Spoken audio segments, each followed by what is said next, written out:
Bonjour les taureaux, signe solaire ascendant et lunaire, voici votre guidance de la semaine du 26 septembre au 2 octobre. Prenez toujours les messages qui résonnent en vous car cela reste un tirage général. Allez, nous allons voir l'énergie qui vous accompagne mes amis taureaux pour cette semaine. Quelle est l'énergie qui vous accompagne s'il vous plaît mes amis taureaux?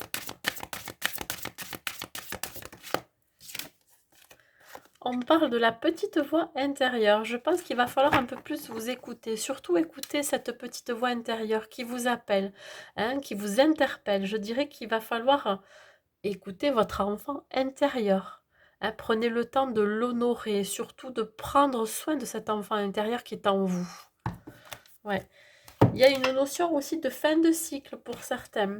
Ouais, il y a quelque chose à couper. Peut-être qu'il va falloir entamer un processus de guérison par rapport à des blessures de l'enfance aussi. Allez, on y va. Pour vous, mes amis taureaux, qu'est-ce qui va se passer? Quels sont les messages pour vous, mes amis taureaux, pour cette semaine? On parle de loi. Ça peut être quelque chose qui est en rapport avec la justice, avec la loi. Mais il se peut aussi que ça soit quelque chose que vous fassiez qui soit juste avec vous-même. Vous voyez, faire les choses de façon équilibrée, de juste pour vous.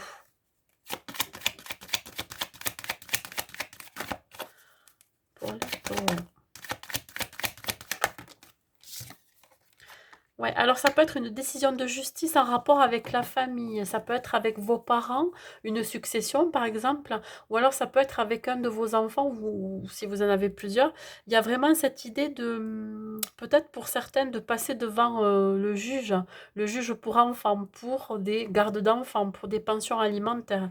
Hein. Ça peut être aussi comment je pourrais dire ça? D'écouter un de vos enfants, ce qu'il a à vous dire et de faire les choses justes par rapport à lui, à cet enfant. Il se peut aussi que vous ayez besoin de couper des liens avec la famille, avec des parents. Regardez, quand je parlais de couper, on parle quand même de séparation. Hein. Il y a une séparation à faire avec des membres de votre famille, hein, de couper des liens, hein, parce qu'il y a eu des blessures dans l'enfance. Hein. Et si c'est des décisions de justice, ouais, c'est dû à un divorce, à une séparation. Il peut y avoir des personnes qui sont en instance de divorce là en ce moment. Euh, dans dans cette situation dans laquelle vous êtes, il peut y avoir des enfants où il va y avoir besoin, je vais y arriver, de prendre des décisions et de vous écouter par rapport à ces décisions. Allez, on continue.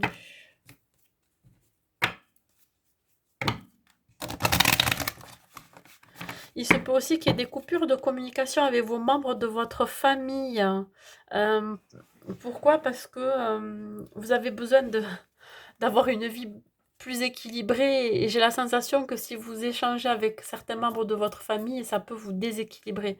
C'est d'où l'envie de s'écouter, le besoin de s'écouter aussi. Alors sur la loi, s'il vous plaît. Sur la loi. Même longueur d'onde. Vous allez trouver quand même un accord par rapport à cette décision de justice.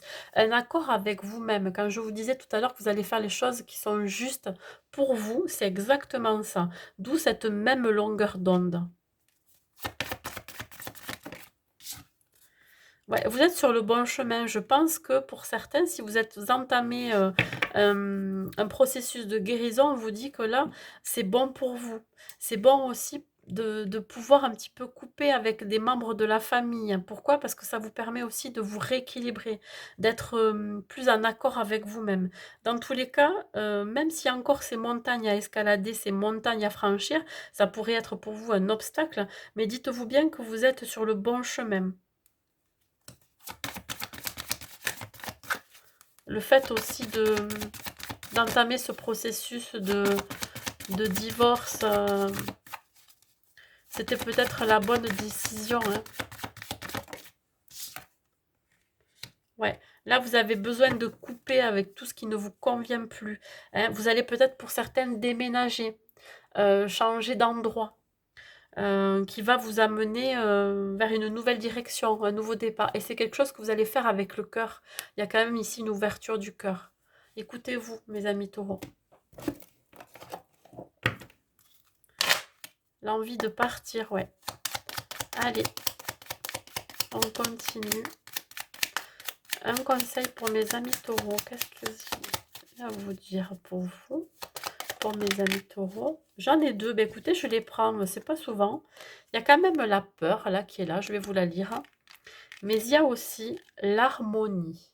Bon, malgré les craintes, il y a quand même l'harmonie retrouvée, hein. Donc là, on vous dit, moi l'archange Michael, je suis ici pour t'aider à ce moment présent. Je t'aime et je te protège. Fais-moi confiance et tout ira bien. Accepte mon amour et laisse-le dissoudre ta peur. Bon, il y a quand même pour certaines des craintes, hein, d'une séparation, d'un divorce ou par rapport à la famille, aux enfants, mais on vous dit que quand même l'harmonie revient dans votre vie, hein. Le chaos se manifeste lorsque nous essayons de résister au flux naturel de la vie. Tout fonctionne par cycle, chaque étape de la vie a un sens et une raison d'être. Chaque jour peut se dérouler dans l'harmonie si tel est ton désir. Vous allez retrouver quand même un certain apaisement parce que vous allez pouvoir trouver des compromis, hein, une conciliation dans votre vie. Voilà, c'est tout ce que j'ai à vous dire mes amis taureaux pour cette semaine. Donc je vous souhaite une bonne semaine et je vous dis à bientôt.